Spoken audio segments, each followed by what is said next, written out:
യഥാർത്ഥമായ ജീവിതം പരലോകം തന്നെയാണെന്ന് അല്ലാഹു റബ്ബുൽ ഇസ്സത്തായ പടച്ച റബ്ബ് വിശുദ്ധമായ ഖുർആനിലൂടെ പറയുമ്പോൾ ഇന്ന് മനുഷ്യർ തന്റെ ഐഹിക ജീവിതത്തിന് വേണ്ടി നെട്ടോട്ടമോടുകയാണ്. അതിൻ്റെ ഇടയിൽ ആഖിറത്തെ കുറിച്ച് മറന്നു പോകുന്നു. അല്ലേ? നാം ഒന്ന് ചിന്തിക്കൂ പ്രിയപ്പെട്ടവരെ. മറ്റു ചിലർ അല്ലാഹു തന്ന സുഖ സൗകര്യങ്ങൾ തിന്നും കുടിച്ചും ആനന്ദിച്ചും തന്റെ ശാരീരിക ഇച്ഛകൾക്ക് അനുസരിച്ച് ജീവിക്കുന്നു, ആഖിറത്തെ മറന്നുകൊണ്ട്. അല്ലേ? നാം ഒന്ന് ചിന്തിക്കണം. നാം നമ്മുടെ കുടുംബത്തിന് വേണ്ടി അധ്വാനിക്കണം, പക്ഷെ അതിനു വേണ്ടി മാത്രമാകരുത് നമ്മുടെ ജീവിതം. പിന്നെയോ പ്രിയപ്പെട്ടവരെ മനസ്സിലാക്കണം, അതിനേക്കാൾ കൂടുതൽ നാം നമ്മുടെ ആഖിറത്തിന്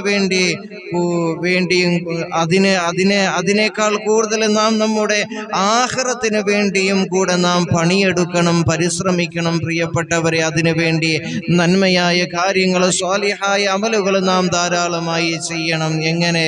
കൃത്യസമയത്തുള്ള നമ്മുടെ നമസ്കാരങ്ങൾ കൊണ്ട്, നോമ്പുകൾ കൊണ്ട്, സക്കാത്തുകൾ കൊണ്ടൊക്കെ.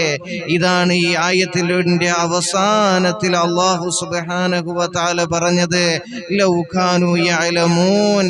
ഈ സത്യങ്ങൾ അവർ മനസ്സിലാക്കുന്നില്ലല്ലോ എന്ന് വിശുദ്ധമായ ഖുർആനിലൂടെ അല്ലാഹു സുബ്ഹാനഹു വ തആല ഈ ഒരു ആയത്തിന്റെ അവസാനത്തിൽ മനുഷ്യനോട് പറയുന്നത്, ചോദിക്കുന്നത്, ഇതെന്തേ മനുഷ്യൻ മനസ്സിലാക്കുന്നില്ലല്ലോ എന്ന്, ഈ സത്യങ്ങൾ മനുഷ്യൻ എന്തേ മനസ്സിലാക്കാത്തതെന്ന് അല്ലാഹു സുബ്ഹാനഹു വ തആല ചോദിക്കുന്നത്.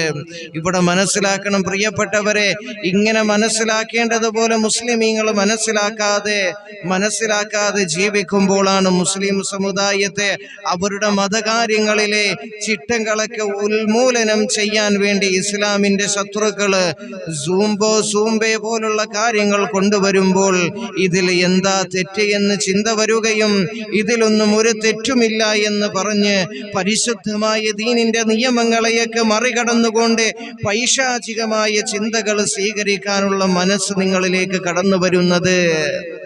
ആലിമീങ്ങൾ പറഞ്ഞു ചെയ്യല്ലേ എന്ന് പറഞ്ഞ കാര്യങ്ങൾ ചെയ്യല്ലേ എന്ന് പറഞ്ഞ കാര്യങ്ങൾ ഇന്ന് പുല്ല് വിലക്കെടുത്തുകൊണ്ട് ഇതൊക്കെ ചെയ്താൽ എന്തേ കുഴപ്പമെന്ന് ചിന്തിച്ചുകൊണ്ട് പൈശാചികമായ ചിന്തയിലേക്ക് പോകുന്നത് എന്തുകൊണ്ടാണ്? ആഖിറത്തെ മറന്നുകൊണ്ട്, ആഖിറത്തിന് വേണ്ടി പണിയെടുക്കാതെയുള്ള ജീവിതം കൊണ്ട് നമ്മൾ മുന്നോട്ട് കൊണ്ടുപോകുമ്പോഴാണ്. അള്ളാഹു മനസ്സിലാക്കാൻ തൗഫീഖ് തന്ന് അനുഗ്രഹിക്കുമാറാകട്ടെ.